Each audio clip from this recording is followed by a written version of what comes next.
8 বছরের একটা বাচ্চা ছেলে 1 টাকার একটা কয়েন হাতে নিয়ে দোকানে গিয়ে বলল, আপনার দোকানে কি আল্লাহকে পাওয়া যাবে? দোকানদার এই কথা শুনে কয়েনটি ছুঁড়ে ফেলে দিল এবং ছেলেটিকে তাড়িয়ে দিল। ছেলেটি পাশের দোকানে গিয়ে 1 টাকা দিয়ে চুপচাপ দাঁড়িয়ে রইল। দোকানদার বলল, এই ছেলে, 1 টাকা দিয়ে তুমি কি চাও? ছেলেটি বলল, আমি আল্লাহকে চাই, আপনার দোকানে আছে? এই কথাটি শোনার পরে দ্বিতীয় দোকানদারও তাকে তাড়িয়ে দিল। কিন্তু অবুঝ এই ছেলেটি হাল ছাড়ল না, একটার পর একটা দোকানে ঘুরতে লাগলো। ঘুরতে ঘুরতে 40টা দোকান ঘোরার পর এক বয়স্ক দোকানদার জিজ্ঞেস করল, তুমি আল্লাহকে কিনতে চাও কেন? কি করবে আল্লাহকে দিয়ে? এই প্রথম কোন দোকানদারের মুখে এরকম প্রশ্ন শুনে ছেলেটির চোখে মুখে আশার আলো ফুটে উঠল। নিশ্চয়ই এই দোকানে আল্লাহকে পাওয়া যাবে। হতচকিত কণ্ঠে উত্তর দিল, আমার তো বাবা নেই, এই দুনিয়াতে আমার মা ছাড়া কেউ নেই। ডাক্তার বলেছে একমাত্র আল্লাহই পারে আমার মাকে বাঁচাতে। আপনার দোকানে কি আল্লাহকে পাওয়া যাবে? দোকানদার বলল, হ্যাঁ পাওয়া যাবে। কত টাকা আছে তোমার কাছে? ছেলেটি বলল, মাত্র 1 টাকা। দোকানদার বলল, সমস্যা নেই, 1 টাকাতেই আল্লাহকে পাওয়া যাবে।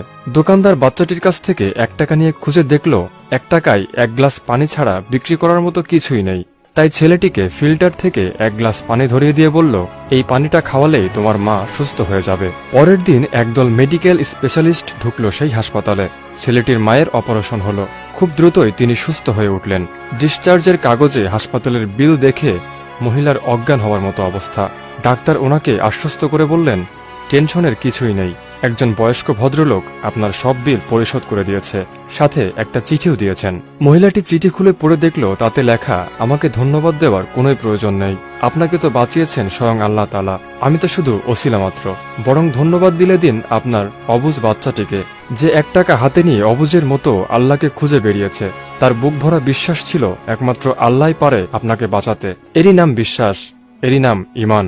আল্লাহকে খুঁজে পেতে কোটি টাকা দান খয়রাত করতে হয় না, বিশ্বাস নিয়ে মন থেকে খুঁজলে 1 টাকাতেও পাওয়া যায়। প্রিয় দর্শক, আসুন না আমরা এই রমজান মাসে এই মহামারী থেকে বাঁচতে মন থেকে আল্লাহকে খুঁজি, তার কাছে প্রার্থনা করি, তার কাছে আমরা ক্ষমা চাই। মহান আল্লাহ তাআলা যেন আমাদের সবাইকে ক্ষমা করে দেন।